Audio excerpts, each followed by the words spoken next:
acerca de la presencia de Dios. Amén. ¿Cuántos tenemos la presencia de Dios en nuestras vidas? 1, 2, 3, 4. Tenemos la presencia de Dios en nuestras vidas. Amén. Y nos esforzamos porque permanezca en nosotros. ¿Ya? Por eso vamos a la iglesia, por eso le buscamos, por eso leemos la palabra, oramos, para permanecer en esa presencia de Dios, que Él permanezca en nosotros. Quiero que por favor abra su Biblia, si la trajo.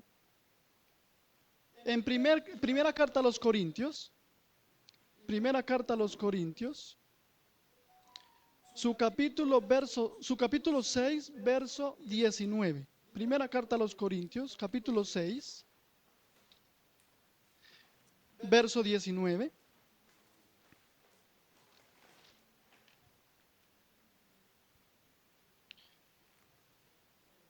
6:19. Amén. ¿Ya lo tienen? Bueno, leemos la palabra de Dios en el nombre del Padre y del Hijo y con la unción del Espíritu Santo. Dice, ¿o ignoráis que vuestro cuerpo es templo de qué? Del Espíritu Santo, el cual está en vosotros, el cual tenéis de Dios y que no soy vuestro. Dice que nuestro cuerpo, diga mi cuerpo, diga yo soy templo de la presencia de Dios. Entonces, esto ratifica lo que acabamos de decir, que Dios está con nosotros, que la presencia de Dios mora en nosotros. Amén. Y acerca de esto quiero que hablemos. El hecho de que la presencia de Dios esté en nosotros quiere decir que nosotros somos parte de Dios. Diga conmigo, yo soy parte de Dios. Dile al que está a tu lado, tú eres parte de Dios. Y ahora dile, tú también.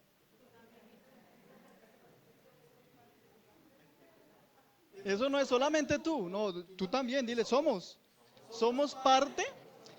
Pero quiero que me entiendas esto. Quiero que por favor estemos muy atentos porque vamos a ver varios versículos. Si de pronto no tiene destreza en buscar, no se afane mi hermano. Porque quiero que avancemos en cuanto a esto porque es muy importante y quiero detallar algunas cosas. Cuando digo que somos parte de Dios, no quiero que de pronto malinterpretemos en decir que somos Dios. ¿Ya? Somos parte de Dios, pero no quiere decir que seamos Dios. Un ejemplo. Si yo tomo un árbol, paso y veo un árbol y tiene una rama muy bonita, con flores, con fruto, y yo arranco esa rama, yo puedo decir que esa rama, yo la tengo en mi mano, y puedo decir que esa rama es de ese árbol, porque nació allí, porque estaba allí, porque el fruto lo tuvo allí, esa rama. Yo digo, ¿de dónde sacaste esa rama? No, es de ese árbol, porque nació allí. Pero el hecho de estar separada ya no hace parte del árbol. ¿Sí me hago entender? Mientras esté en el árbol, hace parte del árbol. Pero una vez se separa, la rama es del árbol, pero ya no hace parte del árbol. Cuando la presencia de Dios está conmigo, yo estoy conectado con Dios y hago parte de Dios. Porque recibo el alimento, recibo la salvación, recibo lo que necesito para vivir de parte de Dios. Pero cuando la presencia de Dios no está en mí, me separo de ese árbol y ya no hago parte de Dios. En muchas ocasiones podemos decir, yo soy de esa iglesia. ¿Tú de dónde eres? De la iglesia de allí, de Lucena. Yo soy hijo de Dios. Yo soy cristiano. Pero la pregunta es, ¿haces parte de Dios? ¿Estás pegado al árbol o te has separado? Miremoslo por la escritura, San Juan capítulo 15. San Juan capítulo 15, ahí atrás.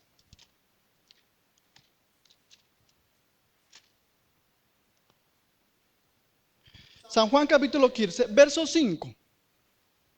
Dice el Señor, yo soy la vid, o sea, yo soy el árbol. ¿Quién lo dice? El Señor dice, yo soy el árbol, vosotros los pámpanos, vosotros sois las ramas. El que permanece en mí y yo en él, este lleva mucho fruto, porque separados de mí nada podéis hacer. O sea, mientras estemos unidos a Dios, somos parte de Dios y podemos llevar mucho fruto. Pero cuando nos separamos, podemos decir que somos hijos de Dios. Podemos decir que somos de la iglesia, pero no hacemos parte de la iglesia. No hacemos parte de Dios. Y podemos coger la flor y muy bonita, ¿ya? ¿Cuánto le han regalado rosas a su esposa, a su novia? Incluso a la madre. Yo recuerdo que yo de chiquito veía una flor bonita y yo la arrancaba y se la llevaba a mi madre, porque la veía bonita. Pero una vez se separa esa flor, automáticamente empieza a morir, porque se desprende de lo que le inyecta la vida, lo que es vital para ella. Y la presencia de Dios en nosotros es eso. Muchas veces creemos que estamos y que somos parte de Dios porque asistimos a la iglesia, porque leemos la Biblia, porque oramos. Pero en realidad yo te pregunto, mi hermano, ¿tú haces parte de Dios? Amén. Y quiero que miremos, para avanzar, para continuar con el tema, algo en el Antiguo Testamento, y es acerca del arca del pacto. ¿Cuántos han escuchado acerca del arca? ¿Tienes ahí la imagen, porfa? El arca del pacto. Esta es una imagen de lo que era el arca. Era como una especie como de baúl, como un cofre, ¿ya? Y esto representaba la presencia de Dios. Y quiero que miremos un pasaje para que lo tengamos bien claro. Y está en Éxodo, capítulo 25. Vamos a volvernos diestros en la Biblia, amén. Éxodo capítulo 25, el verso 21, mira lo que dice, verso 21 y verso 22. Esto es cuando Dios le dice a Moisés que haga el arca, ¿ya? Y mira lo que dice, Éxodo 25, para los que toman nota, verso 21 y verso 22, dice: y pondrás el propiciatorio encima del arca, y en el arca pondrás el testimonio que yo te daré. Y de allí, dice el Señor, de allí me declararé a ti, y hablaré contigo de sobre el propiciatorio de entre los dos querubines que están sobre el arca del testimonio, y todo lo que yo te mandare para los hijos de Israel. Entonces el arca, cuando Dios le dice a Moisés que haga el arca, le dice: de allí yo me voy a declarar a ti. Y el arca hace símbolo y se convierte en algo muy importante para el pueblo de Dios, porque representa la presencia de Dios. Donde estaba el arca era algo que era, mejor dicho, el pueblo cuando tenía el arca era el respaldo de Dios, la bendición de Dios. Era algo que no podía faltarles a ellos. Esto como que los unía, como la rama en el árbol. Esto era lo que significaba el arca del pacto. Pero quiero que miremos el arca, un transcurrir del arca, un viaje que el arca tuvo, ¿ya? Y quiero que lo vayamos mirando, porque esa presencia de Dios tuvo mucho que ver en cuanto al pueblo, y no solamente el pueblo de Israel, sino que realmente la presencia de Dios, lo que nos une a Dios, lo que es vital para nosotros, como decía nuestra hermana, es Dios el que hace las cosas. Amén. Es Dios. A veces decimos: uy, no, qué de buenas eres. No, es que no eres de buenas. Es la presencia de Dios, es la gracia de Dios que está en nosotros. Amén. Es eso lo que abre puertas, lo que cierra puertas. Entonces quiero que miremos algo en cuanto a lo que es el arca y lo que significaba, lo que connotaba el arca en quienes la tenían. Yo te pregunto nuevamente, ¿tú tienes el arca de Dios en tu vida? ¿Cuánto la tenemos? Yo la tengo. Amén. La presencia de Dios en nuestra vida. Y quiero que miremos, quiero avanzar, porque no, yo sé que el tiempo es corto, pero no quiero tardar mucho. Primer libro de Samuel, capítulo 4. Quiero que miremos algo muy importante para irnos haciendo a la idea de lo que significaba y lo que producía el arca del pacto en quienes la tenían. Primer libro de Samuel, capítulo 4, verso número 1 dice: y Samuel habló a todo el pueblo. Por aquel tiempo salió Israel a encontrar en batalla a los filisteos, y acampó junto a Ben-Ezer, y los filisteos acamparon en Afec.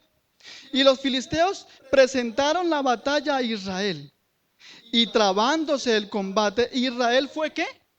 vencido delante de los filisteos, los cuales hirieron en la batalla en el campo como a 4,000 hombres. Verso número 3. Cuando volvió el pueblo del campamento, los ancianos de Israel dijeron: ¿por qué nos ha hecho hoy Jehová? ¿Por qué nos ha herido hoy Jehová delante de los filisteos? Traigamos a nosotros, oiga, de Silo el arca del pacto de Jehová, para que viniendo entre nosotros nos salve de la mano de nuestros enemigos. Todo el mundo sabía que el que tuviera el arca, la presencia de Dios, iban a estar protegidos, iban a vencer en las guerras, iban a ser bendecidos. Entonces llega un momento en el que el pueblo dice: espera, ya los filisteos nos han vencido, esto ya no puede seguir así. ¿Cuál es la solución? Traer, diga conmigo, la presencia de Dios con nosotros. Cuando algo anda mal en nuestras vidas, ¿qué decimos nosotros? Voy a buscar la presencia de Dios, porque le necesito. Cuando estamos enfermos, cuando las circunstancias van mal, cuando empezamos y no. O de pronto nos intentamos alejar un poquito y como que las cosas empiezan a tambalear y como que todo va empezando a marchar mal. No, yo no me puedo alejar de la presencia de Dios. Y este pueblo dijo: lo que necesitamos no es hombres más fuertes, lo que necesitamos no son mejores guerreros, lo que necesitamos es la presencia de Dios con nosotros. Así que traen el arca, dice la escritura. Pero mire lo que dice ahí adelantico en el verso 10. Pasemos al verso 10, de ahí mismo del capítulo 4. Dice: pelearon nuevamente, ya estando el arca con ellos, pelearon pues los filisteos, e Israel fue vencido.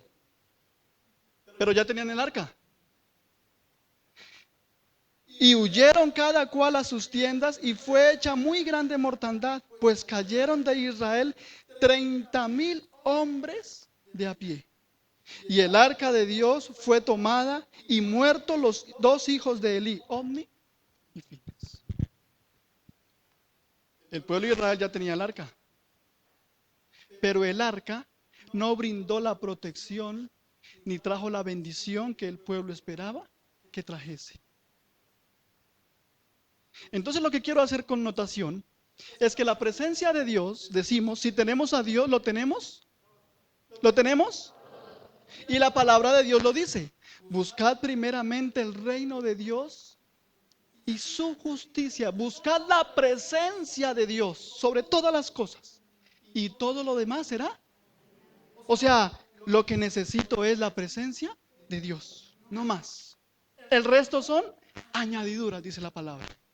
El pueblo sabía eso. Si tenemos la presencia de Dios, vamos a ganarle a los filisteos. Pero algo pasó. Tienen la presencia.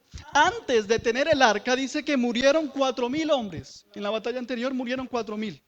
Ahora tienen la presencia de Dios y mueren 30,000 hombres de a pie. Una gran diferencia, ¿verdad? La pregunta es: ¿por qué en vez de mejorar, por qué la cosa empeora? ¿No se ha hecho esa pregunta? Avancemos. Primer libro de Samuel, ahí mismo, en el capítulo número 5, ahí una hojita adelante, el verso número 1, capítulo 5, verso número 1. Dice, bueno, en lo que leímos, dice que los filisteos volvieron a vencer al pueblo de Israel y se llevaron el arca. ¿Sabe por qué? Porque cuando los filisteos escucharon que el pueblo de Israel tenía la presencia de Dios, tuvieron temor. En el capítulo 4, si quiere en casa con más tiempo lo puede leer, y dice que cuando llegó el arca, el pueblo de Israel gritó de tal forma que la tierra tembló, porque se pusieron contentos y dijeron: ya tenemos lo que necesitábamos. Y el pueblo de los filisteos escuchó que el arca estaba en manos de ellos y se asustaron y dijeron: espere, tenemos que ser valientes, vamos a pelear con ellos, y no solamente los vamos a vencer, sino que vamos a traernos la presencia de su Dios. Porque si ahora nos va bien, mejor nos va a ir teniendo el arca. Así que dice en el capítulo 5, cuando los filisteos capturaron el arca de Dios, la llevaron desde Ebenezer hasta Adot, y tomaron los filisteos el arca de Dios y la metieron en la casa de Dagón y la pusieron junto a Dagón. Cuenta la historia, sigue narrando la historia, que los filisteos llevaron el arca y la pusieron al lado de su Dios. Estaba la imagen de Dagón, el Dios de ellos, y pusieron la presencia de Dios al lado del Dios de ellos. Y dice que al otro día, cuando llegaron, haz de cuenta que esta es la imagen de Dagón y el arca la ponen al lado. Y al otro día cuando llegan, la imagen era una imagen de piedra grande que no la podían mover uno ni dos hombres, era muy pesada. Y al otro día la imagen de su dios, de Dagón, estaba puesta frente al arca en posición de adorar. Y cuando llegan los filisteos al día siguiente y se dan cuenta y dicen, uy, ¿aquí qué pasó? ¿Por qué nuestro Dios está en el suelo? No, seguramente tembló la tierra, yo qué sé, y se cayó. No. Y vinieron hombres y como pudieron la pusieron en su sitio. Y se fueron. Al otro día volvieron. Y la imagen estaba nuevamente allí. Pero el Señor es astuto y dijo, espere, ¿creyeron que era que había temblado? Pues la cortó por el tronco. Y la puso frente al arca, le cortó la cabeza y las manos y las puso en adoración hacia la presencia de Dios. Les quería dar a entender que no hay una presencia superior a la presencia de Dios. Así que ellos tuvieron temor. Pero mira lo que dice el verso número 6. De ahí del capítulo 5. Dice, y se agravó la mano de Jehová sobre los de Asdod, y los destruyó y los hirió con tumores y Asdod en todo su territorio. Y viendo esto, los de Asdod dijeron, no quede con nosotros el arca del Dios de Israel, porque su mano es dura sobre nosotros y sobre nuestro Dios, Dagón. Quiero que empecemos a mirar, iglesia, que la presencia de Dios, no estaba trayendo lo que ellos pensaban que iba a traer, que era bendición, que era protección, que era victoria. Se estaba convirtiendo en una maldición. La presencia de Dios, que es tan buena, puede generar, diga conmigo, maldición. Así que ellos dicen, no podemos ser, dice que fueron heridos con tumores, fueron muertos. Convocaron pues, el verso número 8, convocaron pues a todos los príncipes de los filisteos y les dijeron, ¿qué haremos del arca del Dios de Israel? Y ellos respondieron, pase el arca del Dios de Israel a Gad. Y pasaron allí el arca del Dios de Israel. Y aconteció que cuando habían pasado, la mano de Jehová estuvo contra la ciudad con gran quebrantamiento, y afligió a los hombres de aquella ciudad, desde el chico hasta el grande, y se llenaron de tumores. Verso número 10. Entonces enviaron el arca de Dios a Ecrón. Oiga, el arca de Dios ya se estaba volviendo como un encarte, por decirlo así.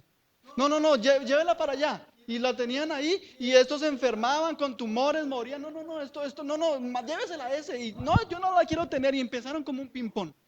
No, yo no la quiero tener. Cuando era algo apetecido, se había volvido en algo que ya nadie quería tener. Porque la presencia de Dios, escúchame, no es para jugar. La presencia de Dios, aunque todos la podemos tener, pero no todos la tenemos como debe ser. Entonces dice que el arca empezó de aquí para allá, de aquí para allá. Íbamos en el verso número 10, ¿no? Entonces enviaron el arca de Dios a Ecrón, y cuando el arca de Dios vino a Ecrón, los ecronitas dieron voces diciendo, han pasado a nosotros el arca del Dios de Israel para matarnos. Oiga, ya no decían vamos a tenerla para que nos bendiga, sino nos la han pasado para matarnos, a nosotros y a nuestro pueblo. Enviaremos y reunimos a todos los principales de los filisteos diciendo, envíale el arca del Dios que vuelva a su lugar y no nos mate a nosotros ni a nuestro pueblo, porque había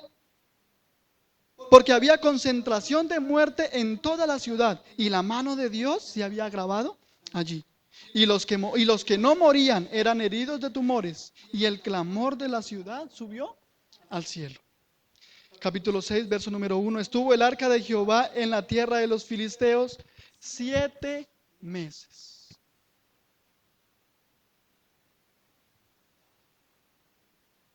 7 meses de mortandad, 7 meses de tumores, 7 meses de aflicción, y la tenían de allá para acá, de allá para acá.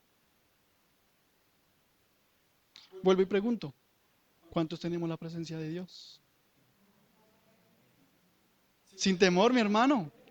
¿Cuántos tenemos la presencia de Dios?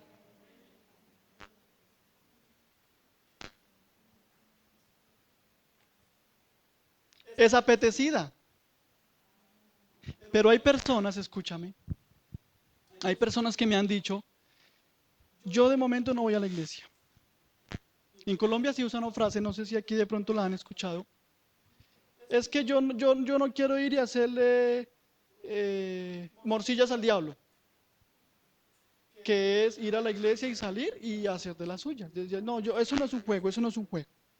Y literalmente me han dicho, yo voy a la iglesia cuando yo deje de hacer cosas que yo hago, que todavía no puedo dejar, que me gustan, entonces yo prefiero no ser un mal testimonio. Cuando yo cambie, cuando yo esté preparado, entonces yo voy a la iglesia porque eso es serio, eso es serio.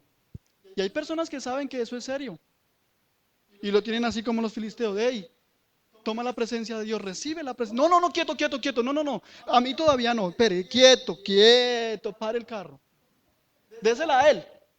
Désela a él mejor, a él, a él. Yo después, yo después, yo después. Hay otros que anhelan la presencia de Dios y van a la iglesia. ¿Y sabe qué salen diciendo? Es que cuando más busco a Dios, más se me levanta el diablo. ¿No ha escuchado eso? ¿De pronto no lo ha dicho? Y a veces uno siente temor. Semana de ayuno y oración. Ay, no, yo le tengo un miedo a eso. Porque es que cuando yo ayuno, el diablo más se rebota. Oiga, la presencia de Dios viene y trae algo detrás. Pero escúchame, no es que la presencia de Dios traiga maldición a tu vida. No es lo que Dios quiere para ti y para mí. Algo está pasando y es lo que quiero que miremos. Dice que el arca duró en mano de los filisteos 7 meses y 7 meses de sola aflicción. Así que deciden, dicen, no, no, esto ya no puede seguir así. Ya esta arca, esto ya para nosotros no, vamos a mandarla al lugar donde corresponde. Y había una forma exacta de cómo trasladar el arca, en ciertos carros preparados con ciertos animales. No la podía llevar cualquiera, ni tampoco en cualquier burro, que eso, échela ahí en el burro y llévela. No, no, no, no, no, no. Eso tenían que llevarla de cierta manera. Así que los filisteos dicen, no, no, esto para nosotros es maldición, mejor mandémosla allá donde debe estar. Démosela otra vez a los israelitas. Y dice que mandaron el arca.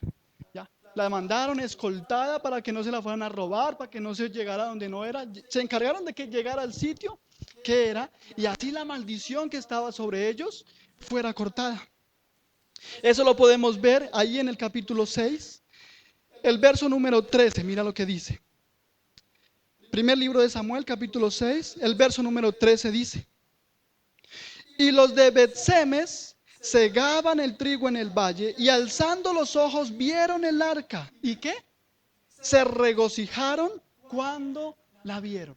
El arca llegó nuevamente donde tenía que estar. ¿Ya? Como digo, el arca era algo que era apetecido. Todos querían tener el arca. ¿Ya? Pero cuando empezaron a ver esto, empezaron a tener temor. Pero los de Israel, el pueblo de Israel, sabía que el arca tenía que estar en mano de ellos.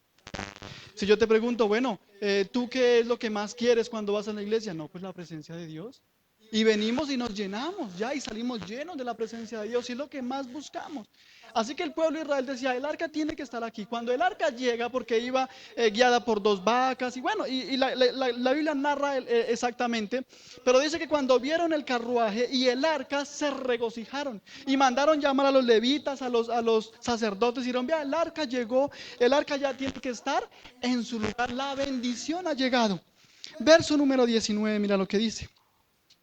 Llegó el arca, se regocijaron, y dice, entonces Dios hizo morir. Oiga, ¿dónde estaba el arca? Diga conmigo, prácticamente en casa, donde tenía que estar. Pero mire lo que dice. Entonces Dios hizo morir a los hombres de Bet-Semes porque habían mirado dentro del arca de Jehová. Hizo morir del pueblo a 2,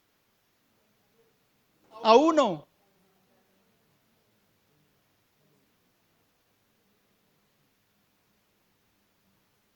¿Su Biblia dice lo mismo que la mía? ¿O será que la mía tiene un error? Hizo morir del pueblo a 50,070 hombres. Y lloró el pueblo porque Jehová lo había herido con tan gran mortandad. Y dijeron de los hijos de Bet-Semas: ¿quién podrá estar delante de Jehová el Dios Santo? ¿A quién subirá desde nosotros? Y enviaron mensajeros a los habitantes de Kiriat Jearim, diciendo: los filisteos han devuelto el arca de Jehová. Descended pues. Oiga, tampoco la querían. A lo que quiero ir con esto, mi hermano, a través de lo que vamos hablando, ¿qué de malo tenía en que esos hombres fueran y la miraran? Si nosotros estuviéramos en esa época, pasémonos a esa historia, hagámonos la película. ¿A cuánto les gustan las películas? Las series de Netflix. Bueno, metámonos en la película. Estamos en aquella época. Escuchamos que el arca, que Dios le hablaba a Moisés, Dios se presentaba a Moisés y la columna y de fuego y la nube, y Dios les hablaba, y llega el arca. Y los que tenían el arca, Dios los cuidaba, los protegía, los bendecía. Pues llega el arca a Lucena. ¿Cuántos no quisieran ir a verla? Estos se fueron. El arca, no, el arca. Yo he escuchado, pero no, eso llevamos años sin verla, meses. No, yo, es más, yo nunca la he visto, pues voy a ver. Y solo se fueron y miraron. Y por solo mirar, como dicen por ahí, la intriga mató al gato, ¿cómo es que dicen? La curiosidad mató a los israelitas. Solamente por mirar la presencia de Dios. O sea que esto no es un juego. Escúchame. Somos templos del Espíritu Santo. Pero esto no es un juego, iglesia. Voy a la iglesia y recibo la presencia de Dios. ¿Qué estás haciendo con esa presencia de Dios? Dice que murieron. Hoy tú no ves que alguien viene a la iglesia y porque recibió la presencia de Dios cayó muerto en el pasillo. Hoy no lo ves. Pero espiritualmente hay muertes espirituales. Espiritualmente hay personas muertas. Las finanzas están muertas. La salud no va tan bien. Y dice aquí que ellos dijeron: no, no, no, no, no, no. Aunque es la mejor bendición, aunque es lo mejor que nos pueda pasar, pero mejor venga y llévesela. Y dice la escritura, ahí continuando, dice: vinieron los de Kiriat Jearim y llevaron el arca de Jehová y la pusieron en casa de Abinadab, situada en el collado, y santificaron a Eleazar, su hijo, para que la guardase el arca de Jehová. Desde el día que llegó el arca a Kiriat Jearim pasaron muchos días, 20 años, dice, y toda la casa de Israel lamentaba en pos de Jehová. Llevan el arca a la casa de Abinadab y dicen: bueno, santifiquemos a mi hijo para que la pueda tocar, para que la pueda coger y la lleve y la guarde. Diga conmigo: guardar la presencia de Dios. ¿Qué debemos hacer? Guardar, diga conmigo, guardar la presencia de Dios. Y por ellos guardarla, dice que duró 20 años el arca allí. Y fueron 20 años que lamentaron en pos de Jehová. ¿Sabe por qué? Diga conmigo: por guardarla. ¿Qué no tenemos que hacer? Guardarla. Cuando tú recibes la presencia de Dios, no es para ponerla en el ático. Cuando tú recibes la presencia de Dios, cuando recibes al Espíritu Santo, no es para que lo lleves a casa y lo metas en el cajón. Escúchame. La presencia de Dios es para que la lleves donde quiera que tú vayas. Pero ellos pensaron que con tenerla y guardarla en casa, todo iba a estar bien. Y mentiras, fueron 20 años de agonía. 20 años quizá de enfermedad, de muerte, de escasez.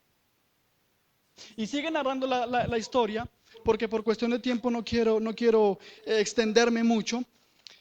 Pero para los que toman nota, en segundo libro de Samuel, dice que el rey David, ¿recuerdan cuando David quiso traer el arca?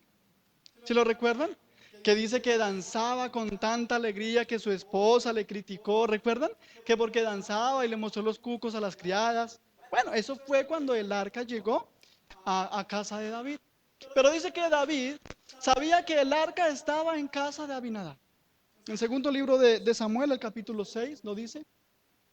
Y dice que David dice, bueno, nosotros tenemos que tener eso. La presencia de Dios vamos a traerla porque aquí es donde debe estar. Y vamos a gloriarnos y vamos a maravillarnos. Pues manda a traer el arca. Y resulta que cuando el arca iba en camino, dice que el arca solamente la podían llevar los levitas, solamente la podían tocar ciertas personas, no cualquiera. Y dice que iba en el carruaje con sus vacas, todo la llevaban. Y dice que los bueyes tropezaron cuando el arca iba de camino hacia donde David. Dice que el pueblo iba cantando y danzando con todo instrumento de música, alabando a Jehová. Oiga, no estaban haciendo nada malo, estaban haciendo un culto. Estaban glorificando a Dios porque la presencia de Dios venía con ellos. Pero escúchame, el arca iba en el carruaje y cuando los bueyes tropiezan, pues el carruaje se intentó ladear o saltó, yo qué sé, y el arca se iba a ir al suelo. Y un hijo de Elí dice que extendió su mano para evitar que el arca se cayera. ¿Está haciendo algo mal? No, ¿cierto? Si tú ves que algo se va a caer y está cerca, si esto se fuera a caer, ¿qué hace mi hermano? Corre a evitar que se caiga, ¿ya? Así que dice que Usa estaba guiando el arca con su hermano y cuando los bueyes tropezan, el arca se intenta caer y él corre, extiende su mano, la sostiene para que no se caiga y automáticamente cayó muerto. Automáticamente cayó muerto por tocar la presencia de Dios. Así que el rey David dice, uy, santo mi Señor. Esto como que, uy, yo no sé. Yo no sé aquí lo que pasa, pero esto como que no va tan bien que digamos. Así que dice, espere, mejor no la llevemos a casa mía. Porque es que esto es serio. Mi hermano, lo que quiero mostrarte con esto no es contarte un cuento. Es que quiero que miremos lo que realmente significa la presencia de Dios, mi hermano. ¿Ya? Dice la escritura que David dice, no, espere, no. No. El arca aquí, mejor no. Leámoslo para que ahí en segundo libro de Samuel, leamos solamente un verso, el capítulo 6, segundo de Samuel, capítulo 6.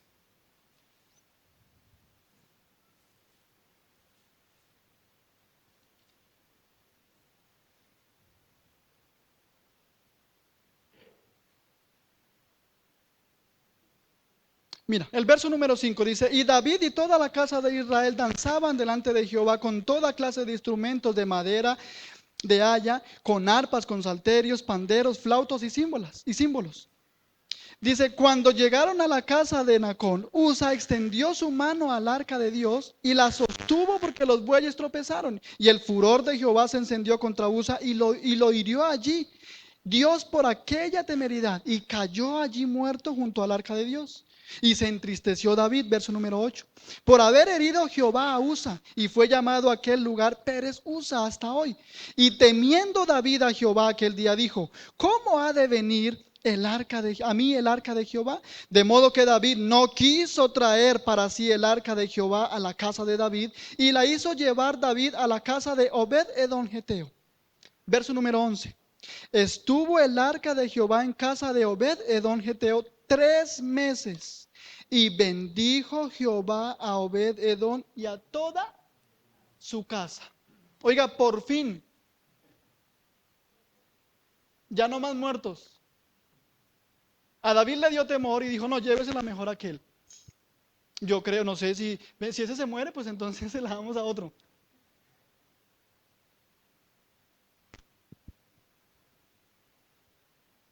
¿No ha hecho usted algo así alguna vez? Ven, ¿por qué no haces eso? No, que lo haga primero aquel. ¿No lo ha hecho?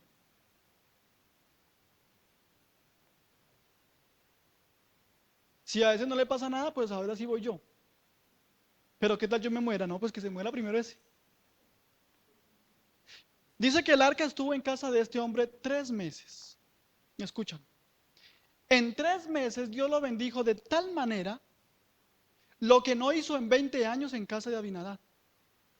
¿Sabe por qué? Porque este hombre no la guardó. Porque este hombre le dio la importancia que acarreaba la presencia de Dios en su casa. Esa fue la gran diferencia. Lo que no hizo en 20 años lo hizo en 3 meses.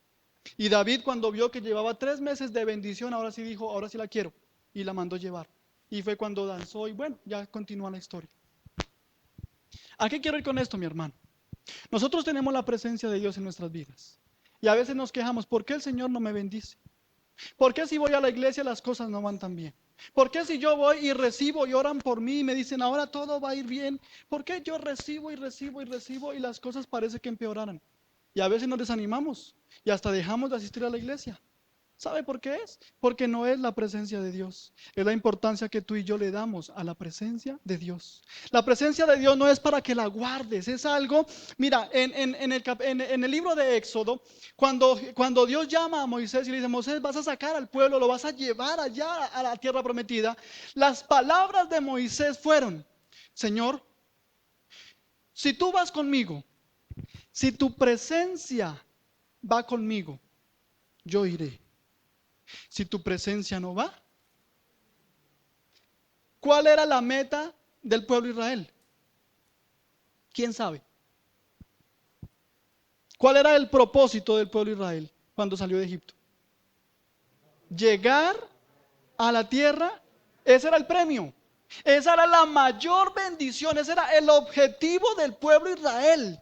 Llegar a la tierra prometida. Pero el pueblo no entendió lo que entendió Moisés. Que la bendición no era esa tierra. Que decían, tierra que fluye leche y miel. Allí todo lo tendrás. Allí no vas a tener aflicción. Allí todo va a estar bien. Pero el pueblo no entendió que no era la tierra, sino la presencia de Dios. Y Moisés dice, sí, Señor, la tierra que fluye leche y miel, vamos a estar bien, todo va a estar bien allí. Pero no, yo sé que no es la tierra, yo sé que no es el trabajo, yo sé que no es la empresa, yo sé que no son las finanzas, yo sé que no es la medicina, yo sé que no es el doctor, es la presencia de Dios en mi vida.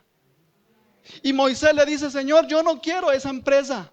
Yo no quiero el mejor trabajo, yo no quiero la riqueza, yo no quiero el mejor coche, yo no quiero la mejor casa, si tú no estás allí. Pero nosotros lamentablemente, Señor, bendíceme, el mejor trabajo.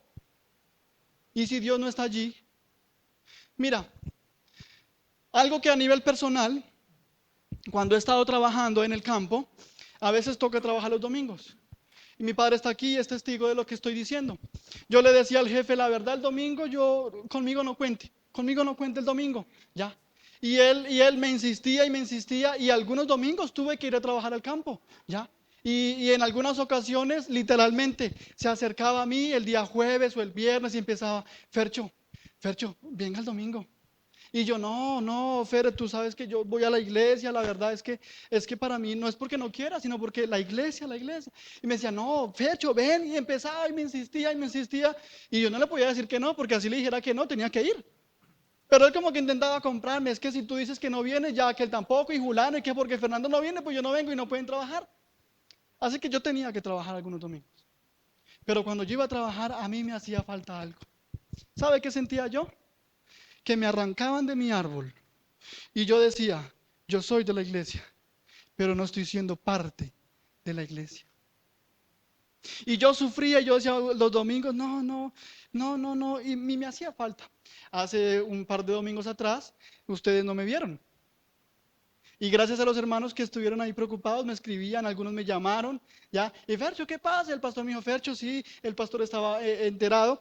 En la empresa donde estoy, hace un mes era la campaña del verdeo, de la aceituna. Y es mes o mes y medio que hay que trabajar de domingo a domingo. Y allí me dijeron, tienes que venir, porque es solamente un mes al año. Ya, solamente esos 4 domingos. Y yo, no, Dios mío, los domingos, yo quiero estar los domingos en la iglesia, pero bueno, me tocó, dije, Señor, por favor, ayúdame. No estuve aquí en la iglesia, algunos dijeron que era que me había desanimado. Y le dijeron al pastor, ¿qué pasó con Fernando? ¿Será que se desanimó? Y otros me llamaron, preguntaron atentos, le preguntaban a mis padres, ¿qué pasó con Fercho? Bueno, gracias por estar ahí, por orar por mí, mis hermanos. Pero no saben lo que yo pasé estos días sin estar aquí recibiendo la presencia de Dios. Justo esa primera semana fue la semana de ayuno y oración y me la perdí. Y yo decía, no, la semana de oración. Y ese sábado pude venir, el sábado que culminó, que fue la vigilia, y me la gocé lo que no me gocé en la semana que no pude estar. Porque yo entraba de 8 de la mañana hasta las 11, 12 de la noche. Todo el día, de domingo a domingo. Entonces yo decía, Señor, no puedo, no puedo. Pero yo sentía que algo me faltaba. Yo sentía que no estaba haciendo parte porque como que algo me desgarraba. Entendí cuando David dijo, Señor, no quites de mí tu Santo Espíritu. No me eches de delante de ti, Señor. Sin ti, si me alejo de ti, yo me muero. Apartado de ti, nada soy. Pero lamentablemente, iglesia, nosotros llegamos a un punto en que sabemos que Dios nos va a bendecir y que si tenemos la presencia de Dios, Él nos va a bendecir, nos va a respaldar, nos va a guardar. Pero llegamos al objetivo y se nos olvida que lo importante no es el objetivo, que lo importante es la presencia de Dios. Y tenemos el mejor trabajo. Pero yo te pregunto, ¿allí está Dios? No estoy diciendo que no trabajes, iglesia, no me malinterpretes, porque la palabra dice que el que no trabaja, sencillo. Lo que te estoy diciendo es, la bendición que tú, ese objetivo que tú tienes, el objetivo por lo que tanto luchas, nosotros trabajamos y nos desgastamos para que en casa no falte nada y eso está bien, yo no estoy diciendo que está mal. Yo trabajo para que en mi casa no falte nada, para que mi familia todo lo tenga, para que estemos bien, para que vivamos bien, porque el Señor dice, yo deseo que tú seas prosperado en todas las cosas, que nada te falte, el Señor es mi pastor y nada me faltará. Pero lo importante no es esa bendición. Lo importante tiene que ser la presencia de Dios. Y Moisés dijo, Señor, si tú no vas, yo no voy. Tú le has dicho, Señor, si tú estás en ese trabajo, yo estoy. Señor, si tú me das ese coche, yo estoy. Señor, si tú me das dinero, yo estoy. ¿Sabes qué es lo que pasa? Que ponemos nuestra mira en la tierra prometida, pero nos olvidamos del que nos guía. Y por eso muchas veces la presencia de Dios, la misma presencia de Dios, se convierte en algo que nos hace llorar y que nos entristece y que nos agobia, porque no estamos dando la importancia que debe ser. Dice la palabra de Dios que Daniel lo veían los principales, los reyes, los sacerdotes, y decían, Daniel, tú tienes un espíritu superior. Veían en Daniel algo superior, una presencia diferente a la de cualquier persona. Cuando Pedro negó al Señor, ¿sabe por qué identificaron a Pedro? Porque Pedro vestía diferente. Porque Pedro andaba diferente. Porque Pedro hablaba diferente. Y cuando lo vieron le dice, hey, tú vistes igual que ese. Tú andabas con esos. Tú vistes como ellos. Tú hablas. Y dice la escritura que Pedro maldijo con tal de demostrar que no hacía parte de ellos. ¿Sabes qué pasa hoy? Que nosotros venimos y recibimos la presencia de Dios, pero cuando salimos la echamos al bolsillo y hablamos como ellos y nos comportamos como ellos y andamos como ellos y vivimos como ellos. Y cuando llegamos a la iglesia,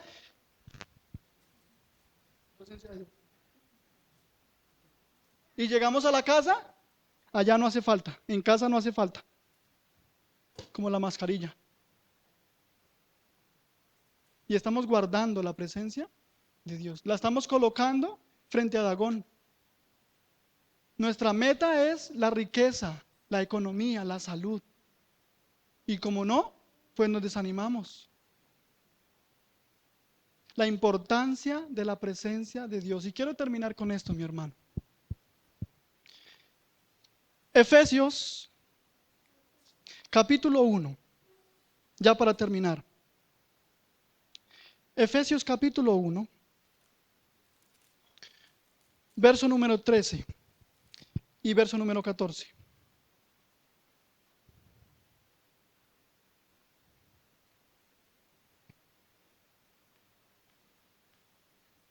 ¿Ya lo tienen? Dice, en él también vosotros, habiendo oído la palabra de verdad, el evangelio de vuestra salvación, y habiendo creído en él, diga conmigo, fuisteis sellados con el Espíritu Santo de la promesa. Verso número 14, porfa.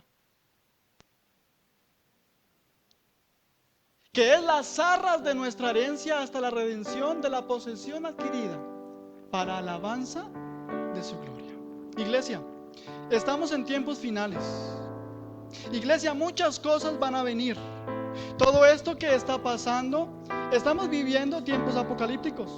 No sé si tú eres consciente de eso, pero lo estamos viviendo. La palabra dice, orar y velar, porque en aquellos días, dice, vendrán tiempos malos. En los postreros días, dice la escritura, pues hermano, estamos en esos postreros días. Todo lo que está pasando a nivel mundial, que el recalentamiento, que todo, ¿sabe? Aquí está. Aquí está. Y muchos se asombran.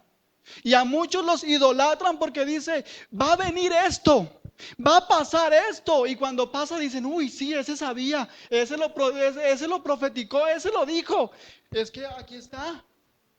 Y mi hermano, por más que usted y yo oremos y ayunemos, eso tiene que pasar porque escrito está, cielo y tierra pasará, pero su palabra se cumple porque se cumple. Y estamos en tiempos peligrosos, mi hermano, tiempos finales. Dice que ese sello, dice Efesios, dice que hemos sido sellados con el Espíritu Santo. Y eso es lo que nos guarda. Eso es lo que nos va a salvar. Eso es lo que va a marcar una diferencia, que cuando tú salgas, ese sello es para que tú lo muestres. Cuando a ti te ponen un sello en un documento, es para que cuando muestres ese documento tenga la validez que es. Porque no es lo que dice, lo que vale es el sello. No es lo que tú hagas, no es lo que tú digas, es el sello que tú llevas en tu vida. Que salgan y otros vean, yo quiero tener tu sello. Daniel, tú tienes un espíritu superior, yo quiero ese espíritu superior. Cuando metieron a los jóvenes en el horno de fuego, dice que habían metieron a 3 jóvenes. Y cuando se acercan a mirar qué había pasado, porque lo calentaron más veces de lo normal, dice que vieron allí danzando en medio de las llamas. Y no habían 3, habían 4. ¿Sabe por qué? Porque lo que los guardó fue la presencia de Dios. Porque ellos se guardaron y marcaron diferencia.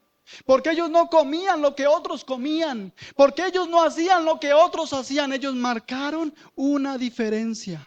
Y eso es lo que la presencia de Dios tiene que marcar en nuestras vidas, iglesia. Que cuando salgamos allá de esa puerta para afuera, también seamos los mismos. Y puedan decir, oye, ¿tú qué es lo que tienes? ¿Qué es lo que te untas? Úntame porque yo quiero tener ese sello. Y dice que ese sello es el que nos guarda. Cuando mandan a matar a todos los niños, ¿lo recuerdan? Y en la pandemia, eso fue una palabra que se usó también para guardarnos. Que untaron, dice la escritura, los dinteles de las puertas y de las ventanas con sangre. Y dijo el Señor, cuando el espíritu de muerte pase y vea esa señal, vea ese sello, pasará y no tocará tu morada. En tiempos apocalípticos, mi hermano, el sello del Espíritu Santo es el que nos va a guardar y nos va a salvar. Pero depende de nosotros si le damos la importancia a ese sello o no. No es solamente recibirlo e ir a guardarlo, es ponerlo por obra, es mostrarlo, es decir, aquí estoy, aquí está el sello. Que no nos avergoncemos, iglesia, de decir que somos cristianos. Que salgamos allá y marquemos una diferencia. ¿Cuántos quieren tener esa presencia de Dios? Ponte sobre tus pies, mi hermano, un momentico.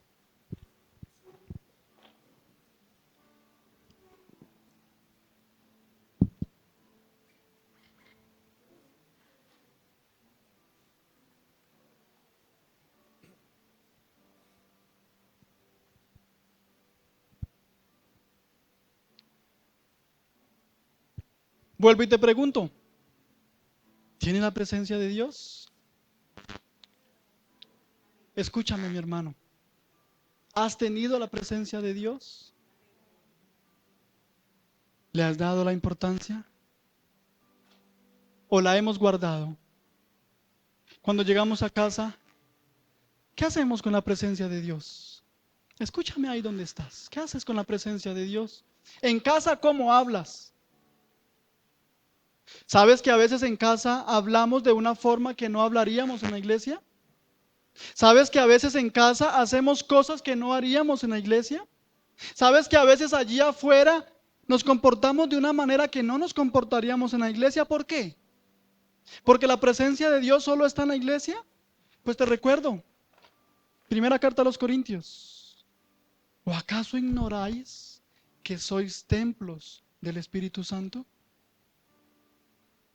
Y si hoy tiene la presencia de Dios, mi hermano, es para que le diga: Señor, yo quiero que tu presencia en mí sea ese sello. Que no sea cualquier cosa. Que no sea simplemente decir: ay, sí, voy a la iglesia y la tengo. No, que marque un sello. Que seas una persona marcada y sellada por Dios. Y que ese sello lo puedan ver otros y quieran tener lo que tú tienes. Porque marcas diferencia. Que le dé la importancia a la presencia de Dios y puedas decir: hey, tener la presencia de Dios realmente vale la pena. Cuando yo oro, le digo: Señor, los hijos tuyos tenemos que marcar diferencia.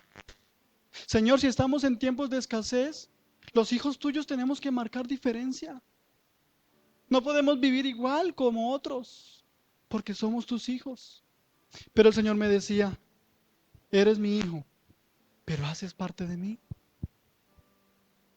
Eres hijo de Dios, mi hermano, pero haces parte de Dios. Y ahí con tus ojos cerrados, quiero que escuches este texto que está en segunda carta a los Timoteo. Dice, segunda de Timoteo capítulo 1, verso número 6, dice: por lo cual te aconsejo que avives el fuego del don de Dios que está en ti por la imposición de mis manos. Escúchame. Por lo cual te aconsejo que avives el fuego del don de Dios que está en ti por la imposición de mis manos. Y la escritura habla que por la imposición de las manos hay una transferencia de unción, hay una transferencia de la presencia de Dios. Y solamente con tocar se transfiere lo que la persona es, lo que la persona tiene. Por eso hay que tener mucho cuidado lo que tocas, o a quien tocas, o quien te toca. Porque están transfiriendo lo que esa persona tiene.